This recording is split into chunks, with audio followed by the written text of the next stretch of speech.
नमस्कार दोस्तों, स्वागत है आप सभी का। आप जुड़ चुके हैं हमारे साथ हमारे YouTube प्लेटफॉर्म पर। मेरा नाम है प्रेमपाल सिंह और आज की क्लास में हम डिस्कस करेंगे LT ग्रेड पॉलिटिकल साइंस के कुछ क्वेश्चन और साथ ही साथ ये उतने ही यूजफुल है GIC प्रवक्ता की जो वैकेंसी है आपकी, उसमें अगर आपने पॉलिटिकल साइंस यानी कि सिविक्स सब्जेक्ट चूज कर रहे हैं तो उसके लिए भी ये इंपॉर्टेंट है। अब सिलेबस का वो कौन सा टॉपिक है जिससे रिलेटेड क्वेश्चन आज हम डिस्कस करने वाले हैं, तो ये देख लेते हैं। ये है आपके सिलेबस का topic, political thinkers. Political thinkers ये आपके सिलेबस का टॉपिक है। पॉलिटिकल थिंकर्स में आपके जो थिंकर्स हैं जो आपको स्टडी करने हैं अच्छे से, प्लेटो, एरिस्टोटल अरस्तु और थॉमस हॉब्स, जॉन लॉक, जे रूसो, जेरेमी बेंथम और JS मिल, कार्ल मार्क्स, मनु, कौटिल्य और गांधी। तो ये जो मनु, कौटिल्य और गांधी हैं ये आपके भारतीय राजनीतिक विचारक हैं। ये आपके भारतीय राजनीतिक विचारक हैं और ये जो ऊपर है 1 2 3 4 5 6 और 7 और 8, 8 हैं आपके पाश्चात्य राजनीतिक विचारक, western political thinker, western political thinker, और 3 हैं आपके भारतीय राजनीतिक विचारक। तो 8 और 3 11 ये थिंकर का नाम डायरेक्टली आपके सिलेबस में मेंशन है, तो इससे रिलेटेड प्रश्न आपसे पूछे जाएंगे। तो पहले तो हम कुछ मिनट में इनसे रिलेटेड जो क्विक समरी है वो देख लेते हैं और फिर हम इसके तुरंत क्वेश्चन स्टार्ट कर रहे हैं। ठीक है, तो देख लेते हैं क्या बोल रहा है। तो सबसे पहले वेस्टर्न थिंकर, पाश्चात्य विचारक। वेस्टर्न थिंकर में आप ये देखिए, प्लेटो, ये एक आइडियलिस्टिक फिलॉसफी है इनकी, यानी कि आइडियलिस्टिक फिलॉसफी का मतलब है आदर्शवादी विचारधारा। क्या कहेंगे इसको? आदर्शवादी विचारधारा। तो प्लेटो की विचारधारा कैसी है? आदर्शवादी विचारधारा। ठीक है, प्लेटो ने थ्योरी ऑफ फॉर्म्स यानी कि थ्योरी ऑफ आइडियाज दिया। इन्होंने आइडिया का थ्योरी दी। साथ ही साथ इनकी जस्टिस पर एक किताब है, द रिपब्लिक, जिसका सब टाइटल है कंसर्निंग जस्टिस। तो उससे ही आप समझ जाइए कि प्लेटो न्याय पर कितना जोर देते हैं। कंसर्निंग जस्टिस, ये प्लेटो की जो किताब है द रिपब्लिक, उसका सब टाइटल है द कंसर्निंग जस्टिस। तो द रिपब्लिक किताब है, उसका सब टाइटल है कंसर्निंग जस्टिस, न्याय।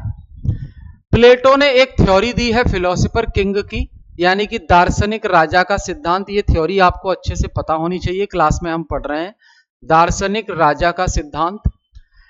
इसमें प्लेटो ने कहा है कि भैया राजा तो वही बनेगा जिसे फिलोसफी का संपूर्ण ज्ञान होगा, जिसे दर्शन का ज्ञान होगा, राजा बनने लायक तो वही है। इसके लिए 50 साल का एजुकेशन का सिस्टम भी उन्होंने बताया है। इसे प्लेटो की थ्योरी ऑफ एजुकेशन कहा जाता है, शिक्षा से संबंधित विचार, थ्योरी ऑफ एजुकेशन, जिसमें फिलोसोफर किंग बनने के लिए जो कंप्लीट एजुकेशन सिस्टम है वो 50 साल का है। उसके बाद इन्होंने एक थ्योरी बड़ी खास है इनकी, कम्युनिज्म की थ्योरी। कम्युनिज्म का मतलब होता है साम्यवाद, जिसमें ये कहते हैं कि जो व्यक्ति रूलर क्लास का होगा, शासक वर्ग का, और इसके अलावा जो व्यक्ति सैनिक वर्ग का होगा, सोल्जर क्लास का, इन दोनों ही व्यक्तियों के पास इनकी फैमिली नहीं होनी चाहिए, यानी कि वाइफ नहीं होनी चाहिए, और इनकी अपनी खुद की प्रॉपर्टी नहीं होनी चाहिए। तो इसे बोला है साम्यवाद का सिद्धांत। किसका साम्यवाद? तो संपत्ति का साम्यवाद और आपका परिवार का साम्यवाद। ऐसा थ्योरी देने के लिए उनका मंशा सिर्फ इतनी है कि जो परिवार है और जो प्रॉपर्टी है वो इंसान के अंदर लालच पैदा करती है, और जब वो लालची हो जाता है इंसान अलग अलग डिमांड को पूरा करने के लिए, तो वो फिर गलत काम करने लगता है, रिश्वत लेने लगता है। इसलिए उन्होंने कहा है कि जो राजा के पद पर बैठेगा और जो सोल्जर क्लास में होगा उनको इनसे दूर रखना है, जिससे वो ध्यान लगाकर अपना काम कर सकें जो काम उनको दिया गया है। ठीक है, ये है communism of wives and property. ये फॉर गार्जियन क्लास है। गार्जियन क्लास में दो आती हैं, रूलर और सोल्जर। ठीक। दूसरा है अरस्तु, एरिस्टोटल, प्लेटो के ही शिष्य हैं, प्लेटो के स्टूडेंट हैं एरिस्टोटल। जहां प्लेटो आइडियलिस्टिक फिलॉसफी को फॉलो करते हैं, वहीं ये एरिस्टोटल रियलिस्टिक हैं और इन्हें फादर ऑफ पॉलिटिकल साइंस कहा जाता है, राजनीतिक विज्ञान का जनक कहा जाता है। अब आप पूछेंगे सर प्लेटो को क्या कहा जाता है? प्लेटो को कहा जाता है फादर ऑफ पॉलिटिकल फिलॉसफी। प्लेटो को कहा जाता है father of political philosophy, father of political philosophy, राजनीतिक दर्शन का जनक। और इनको कहा जाता है राजनीतिक विज्ञान का जनक, राजनीतिक विज्ञान का जनक। ठीक है। अरस्तु ने ही कहा है कि man is a social animal, मनुष्य एक सामाजिक प्राणी है जो सभी जरूरतें अपनी अकेले पूरी नहीं कर सकता, इसके लिए उसे स्टेट पर निर्भर होना पड़ता है। और इन्होंने, अरस्तु ने सरकार का वर्गीकरण किया है, क्लासिफिकेशन ऑफ गवर्नमेंट किया है। इसमें मोनार्की टाइप की एक गवर्नमेंट बताई है, एरिस्टोक्रेसी, पॉलिटी, टायरेनी, ओलिगार्की और डेमोक्रेसी। अरस्तु के अनुसार, ये सवाल पूछा गया है, अरस्तु के अनुसार सबसे बेस्ट फॉर्म ऑफ गवर्नमेंट क्या है, सबसे अच्छी सरकार की प्रणाली क्या है? तो वो है polity form of government is the best government system according to Aristotle. Middle class as a stabiliser, यहां ध्यान रखेंगे। अब अरस्तु पे यहां पे इन्होंने बहुत सारी थ्योरीज दी हैं, जैसे कि सिटीजनशिप, थ्योरी ऑफ सिटीजनशिप, ये थ्योरी इन्होंने दी है, नागरिकता का सिद्धांत। ठीक है, ध्यान रखेंगे। आगे थॉमस हॉब्स, थॉमस हॉब्स के बारे में कुछ चीजें क्या है देखते हैं। देखिए, ये एब्सोल्यूटिस्ट है। एब्सोल्यूटिस्ट का मतलब अपनी ही चलाना, और इन्होंने सोशल कॉन्ट्रैक्ट की बात की है, सामाजिक अनुबंध की बात की है। इनकी एक फेमस किताब है लेवियाथन, इनकी एक फेमस किताब है लेवियाथन। और ये कहते हैं कि मनुष्य प्राकृतिक अवस्था से निकले बाहर, मनुष्य जो है प्राकृतिक अवस्था से बाहर निकले, और बाहर कैसे निकलेगा? ये सामाजिक अनुबंध करे, सोशल कॉन्ट्रैक्ट कर ले, और सोशल कॉन्ट्रैक्ट में मनुष्य सारे अधिकार स्टेट को दे दे, और बदले में स्टेट उसके जीवन की रक्षा करेगा, जीवन की रक्षा करेगा। ये सोशल कॉन्ट्रैक्ट। जॉन लॉक की बात करें हम, तो ये जॉन लॉक इंडिविजुअल राइट की बात करते हैं, व्यक्तिगत अधिकार की बात करते हैं, स्टेट ऑफ नेचर की बात करते हैं, ठीक, नेचुरल राइट्स की बात करते हैं, जिसमें लाइफ, लिबर्टी और प्रॉपर्टी, ये नेचुरल अधिकार हैं सभी के, ये सबको मिलने ही चाहिए। क्योंकि देखो यहाँ प्रॉपर्टी के लिए एरिस्टोटल क्या कह रहे थे कि प्रॉपर्टी नहीं होनी चाहिए, एरिस्टोटल, और प्लेटो क्या कह रहे थे, जो कम्युनिज्म की थ्योरी दी थी, प्रॉपर्टी और परिवार नहीं होना चाहिए, इन्होंने प्रॉपर्टी का सपोर्ट किया है।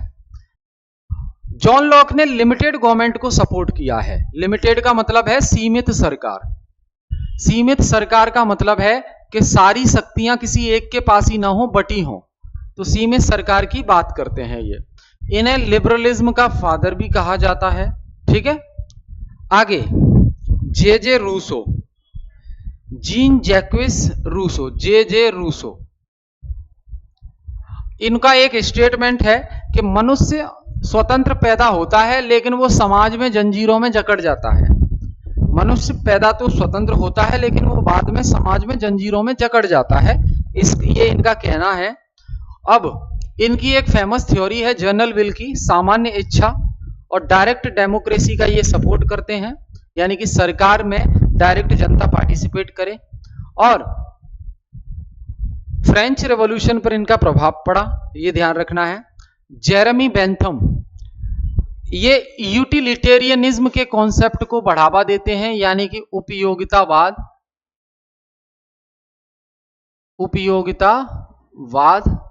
ठीक है। हेडोनिज्म कैलकुलस, हेडोनिस्टिक कैलकुलस, और इन्हें लीगल पॉजिटिज्म का फादर कहा जाता है। वहीं जेएस मिल ये लिबर्टी और इंडिविजुअलिटी की बात करते हैं, ठीक है। और जो यूटिलिटेरियनिज्म का कॉन्सेप्ट इन्होंने दिया उसको मॉडिफाई कर दिया इन्होंने जेएस मिल ने मॉडिफाइड कर दिया है। कार्ल मार्क्स ये साइंटिफिक सोशलिज्म के लिए जाने जाते हैं। क्लास स्ट्रगल इनकी एक फेमस थ्योरी है, theory of class struggle and theory of surplus value, अतिरिक्त मूल्य का सिद्धांत और वर्ग संघर्ष का सिद्धांत, ये इनकी थ्योरी है। कार्ल मार्क्स की जो फेमस किताब है वो है दास कैपिटल। कार्ल मार्क्स की जो फेमस किताब है वो है दास कैपिटल। फिर इंडियन थिंकर्स की बात करें हम तो मनु स्मृति, एंशिएंट लॉगिबर, प्राचीन समय के लॉगिबर हैं। इन्होंने वर्णा सिस्टम की बात की, पैट्रियार्कल अथॉरिटी की, हिंदू लॉ के आधार पर चीजें चल रही हैं, ऐसा इन्होंने बात किया। कौटिल्य जिसे आप चाणक्य के नाम से जानते हैं, विष्णुगुप्त के नाम से भी जानते हैं, रियलिस्टिक है ना। एंशिएंट इंडिया के ये मैकियावली कहे जाते हैं, है ना। और मौर्य साम्राज्य में ये एडवाइजर का काम करते थे। और सप्तांग का थ्योरी सिद्धांत इन्होंने दिया है, जिसमें इन्होंने king, minister, territory, fort, treasury, army और अलाइज की बात की है। ठीक, ध्यान रखेंगे। महात्मा गांधी जो कि मोरल पॉलिटिकल लीडर हैं, ये सत्याग्रह की बात करते हैं, नॉन वायलेंस, अहिंसा की बात करते हैं, ट्रस्टीशिप की बात करते हैं, डिसेंट्रलाइजेशन, विकेंद्रीकरण की बात करते हैं, और मॉडर्न सिविलाइजेशन की आलोचना करते हैं। ठीक है, चलो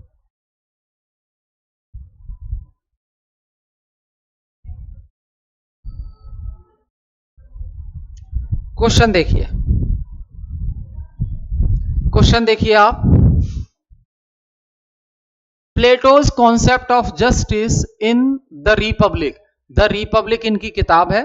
तो द रिपब्लिक में जो प्लेटो का जस्टिस का कॉन्सेप्ट है वो किस पर आधारित है?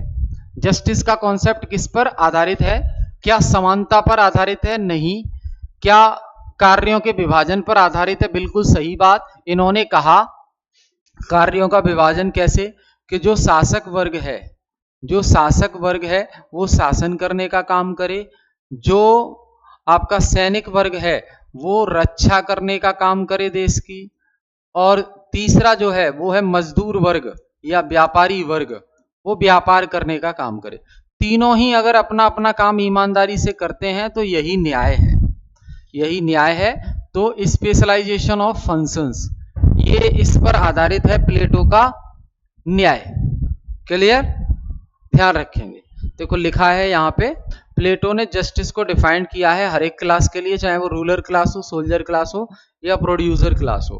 Performing its own functions without interfering with others, किसी दूसरे को बिना डिस्टर्ब किए अपना अपना काम ईमानदारी से करते रहना ही जस्टिस है। ऐसा द रिपब्लिक नाम की जो किताब है उसमें जो न्याय दिया है वो न्याय इसी प्रिंसिपल पर आधारित है। ठीक है, अगला देखिए। Who among the following is called the father of political philosophy? तो हमने अभी बेसिक समरी डिस्कस की थी, तो उसमें मैंने आपको बताया था फादर ऑफ पॉलिटिकल फिलोसफी प्लेटो को कहा जाता है। क्यों? क्योंकि ये आइडियलिस्टिक हैं, ख्याली पुलाव बहुत पकाते हैं, आइडियलिस्टिक हैं। अरस्तु को वहीं ये रियलिस्टिक हैं, और इन्हें फादर ऑफ पॉलिटिकल साइंस कहा जाता है, पॉलिटिकल साइंस, और इनको कहा जाता है पॉलिटिकल फिलोसफी। ठीक, ध्यान रखेंगे। प्लेटो की जो फेमस किताब है वो द रिपब्लिक है।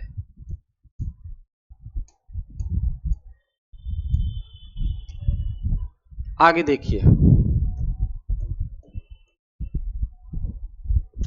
Plato's ideal state consist of how many class.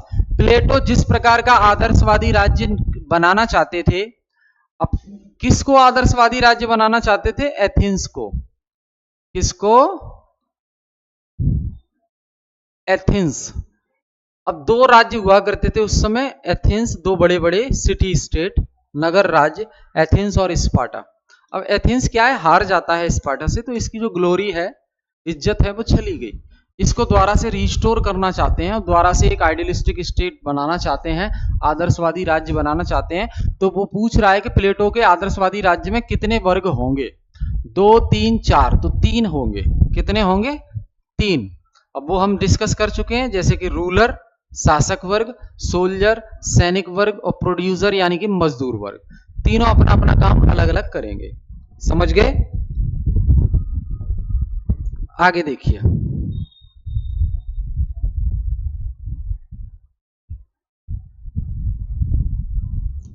Which method did Plato use in his dialogue. जब प्लेटो अपने डायलॉग में कौन सा मेथड इस्तेमाल करते हैं? तो dialectical method, MOD, method of dialectical, यानी कि क्वेश्चन आंसर की फॉर्म में, क्वेश्चन आंसर की फॉर्म में। ठीक है, ये मेथड इस्तेमाल करते हैं अपनी बुक में। एरिस्टोटल ने मनुष्य को किस प्रकार डिस्क्राइब किया है? अरस्तु ने मनुष्य को किस रूप में परिभाषित किया है? तो भैया अरस्तु कह रहे हैं कि जो मनुष्य है ना, वो पॉलिटिकल या सोशल एनिमल है। वो क्या है? पॉलिटिकल या सोशल एनिमल है, जो अकेले अपने दम पर सभी जरूरतें अपनी पूरी नहीं कर सकता। उसको सोसाइटी की भी जरूरत पड़ेगी, स्टेट की भी जरूरत पड़ेगी। ठीक, तो आंसर हो जाएगा पॉलिटिकल एनिमल। आगे देखेंगे, which is considered Aristotle's best form of government. अरस्तु के अनुसार सबसे बेस्ट फॉर्म ऑफ गवर्नमेंट क्या है? तो हमने अभी डिस्कस किया शुरुआत में, पॉलिटी। पॉलिटी टाइप की जो सरकार है वो अरस्तु की बेस्ट गवर्नमेंट है, जो आज की डेमोक्रेसी है। Aristotle classification of constitution is based on. अरस्तु का जो संविधान का सिद्धांत है उसका वर्गीकरण किसके आधार पर है? तो उसका वर्गीकरण है कि नंबर ऑफ रूलर्स कितने होंगे, है ना। तो Aristotle classified governments into monarchy, aristocracy, polity यानी कि good versus tyranny and oligarchy, democracy perverted. तो यहाँ पे पॉलिटी को गुड फॉर्म ऑफ गवर्नमेंट बताया है और कितने नंबर ऑफ रूलर होंगे इस आधार पर क्लासिफाई किया है गवर्नमेंट को। आगे देखिए, अरस्तु का जो theory of causation is known as टेलियोग्राफी ना। ठीक, यहां देखो, हॉब्स की फेमस किताब लेवियाथन, हम स्टार्टिंग में बात कर चुके हैं। हॉब्स की फेमस किताब लेवियाथन जो 1651 में पब्लिश होती है ना, और इसमें सोशल कॉन्ट्रैक्ट थ्योरी के बारे में बताया गया है। हॉब्स का state of nature is characterised by, Hobbes का जो स्टेट ऑफ नेचर है, प्राकृतिक अवस्था है, हॉब्स के अनुसार जो प्राकृतिक अवस्था है वो क्या है? तो प्राकृतिक अवस्था, हॉब्स प्राकृतिक अवस्था को डिस्क्राइब करते हैं कि सभी का सभी के प्रति युद्ध, सभी का सभी के खिलाफ युद्ध, ये हॉब्स कहते हैं। War of all against all.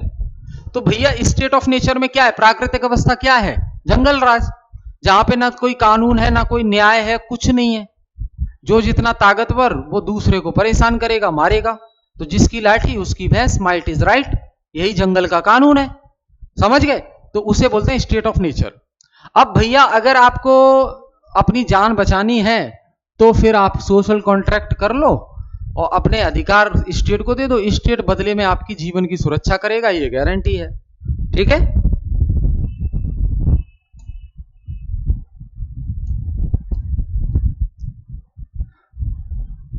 Hobbs के अनुसार सोवरेनिटी कैसी होनी चाहिए? एकदम एब्सोल्यूट होनी चाहिए। एब्सोल्यूट मतलब विपक्ष में कोई हो ही ना रोकने वाला, अपने आप अपने ढंग से काम करें, ऐसी एब्सोल्यूट में सोवरेनिटी होनी चाहिए, निरंकुश एकदम, कि सामने कोई हो ही ना विरोध करने वाला। जब एब्सोल्यूट सोवरेनिटी होगी किंग के पास तो वो अपनी पावर का सही इस्तेमाल करके लोगों की जान की सुरक्षा अपने हिसाब से कर पाएगा। हॉब्स की फिलॉसफी किसके नजदीक है? एब्सोल्यूटिज्म, बिल्कुल सही है। ये निरंकुशता का बात करते हैं।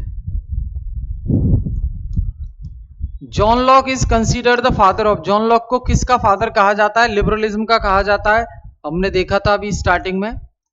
लॉक्स का जो टू ट्रीटीज ऑफ गवर्नमेंट है, लॉक्स की एक रचना है two treatises of government, two treatises of government, वो मुख्यतः किस पर आघात करती है, किस पर अटैक करती है? तो डिवाइन राइट्स ऑफ किंग, राजा के कुछ देवीय अधिकार होते हैं, इस पर अटैक करती है टू ट्रीटीज ऑन गवर्नमेंट, जो जॉन लॉक की है। ठीक है, याद रखेंगे। According to Locke property originates from, Locke के अनुसार संपत्ति की उत्पत्ति किससे होती है? लेबर से होती है। तो locks labour theory of property, mixing labour with nature creates ownership, ऐसा इन्होंने बोला। लॉक्स का स्टेट ऑफ नेचर है कैसा भाई? तो state of peace and reason, Locke का स्टेट ऑफ नेचर कैसा है? शांतिपूर्वक, शांतिपूर्वक है। क्योंकि हॉब्स के अनुसार तो स्टेट ऑफ नेचर बहुत खतरनाक है, जहां एक दूसरे की जान का दुश्मन बने हुए हैं। लॉक ने शांतिपूर्वक बताया है। रूसो की फेमस किताब कौन सी है? द सोशल कॉन्ट्रैक्ट रूसो की फेमस किताब है। रूसो की फेमस किताब क्या है? द सोशल कॉन्ट्रैक्ट, 1762 में पब्लिश होती है। और ये कहते हैं man is born free but everywhere he is in chain, मनुष्य स्वतंत्र रूप से जन्म लेता है लेकिन बाद में फिर चैन में, जंजीरों में जकड़ जाता है वो। Rousseau's concept of sovereignty is based on, Rousseau का जो सोवरेनिटी का कॉन्सेप्ट है वो किस पर आधारित है? तो रूसो की एक थ्योरी है, theory of general will, Rousseau की एक थ्योरी है थ्योरी ऑफ जनरल विल, उस पर आधारित है रूसो का सोवरेनिटी का concept. So general will reflect the collective interest of the people, सभी लोगों का आपस में मिलकर जो इंटरेस्ट दिखाती है ये जनरल विल, सामान्य इच्छा। ठीक है, और ये प्राइवेट इंटरेस्ट से जनरल इंटरेस्ट को अलग करती है, देश के हित में बनाती है। रूसो को क्या कहना पसंद करेंगे आप? तो इसे जो है लोकतंत्र का पैगंबर कहना पसंद करेंगे। Rousseau inspired direct democracy and French revolution, प्रत्यक्ष लोकतंत्र। For Rousseau private property is the root cause of, Rousseau के अनुसार प्राइवेट प्रॉपर्टी मेन कारण है किसका? किसका कारण है प्राइवेट प्रॉपर्टी? इनइक्वालिटी का। प्राइवेट प्रॉपर्टी को बढ़ावा देना मतलब इनइक्वालिटी लाना, असमानता लाना। तो इन डिस्कोर्स ऑन इनइक्वालिटी, इनकी एक किताब है discourse on inequality, Rousseau links private property to social inequality. Jeremy Bentham को किसका फादर कहा जाता है? यूटिलिटेरियनिज्म का, यानी कि इन्होंने कहा है greatest happiness of the greatest number, अधिकतम लोगों का अधिकतम सुख की बात करते हैं ये। कई लोग इसे पिग फिलॉसफी कहते हैं। बेंथम्स यूटिलिटेरियनिज्म इज प्राइमरली, बेंथम का उपयोगितावाद मुख्यतः किस पर आधारित है? तो यूटिलिटी एंड प्लेजर, प्लेजर मतलब सुख, यूटिलिटी मतलब उपयोगिता, उसी पर आधारित है, अधिकतम लोगों का अधिकतम सुख। बेंथम का हेडोनिक कैलकुलस का मेजर क्या है? हैप्पीनेस, जो जितना व्यक्ति हैप्पी होगा, हैप्पीनेस और पेन, यानी कि ये हेडोनिक कैलकुलस क्या है इनका? व्यक्ति ज्यादा दुखी है तो वो परेशान है, और व्यक्ति को ज्यादा खुशी है तो वो संतुष्ट है। तो it quantifies pleasure based on intensity, duration and certainty. Bentham was a supporter of, Bentham किसके सपोर्टर हैं? तो codification of law, codification of law के सपोर्टर हैं ये, जहां पे ये कहते हैं Bentham emphasized clear codified laws over abstract natural right. ठीक, मिल का फेमस बुक है लिबर्टी पर, क्या है वो? On liberty. जेएस मिल की जो फेमस किताब है लिबर्टी पर, उसका नाम क्या है? On liberty. ठीक है भाई, तो दोस्त ये हमने डिस्कस किए आज के कुछ प्रश्न, हम अगली क्लास में इसी के आगे फिर कंटिन्यू करेंगे। तो जुड़ने के लिए बहुत बहुत धन्यवाद। सेशन अगर पसंद आए तो शेयर जरूर करें, इसकी जरूरत है ना। और कोई डाउट है आपका, कुछ क्वेश्चन पूछना चाह रहे हैं तो कमेंट बॉक्स में कमेंट जरूर करें। क्लास कैसी लगी आपको इसके बारे में एक कमेंट जरूर करें। ठीक है, बहुत बहुत धन्यवाद।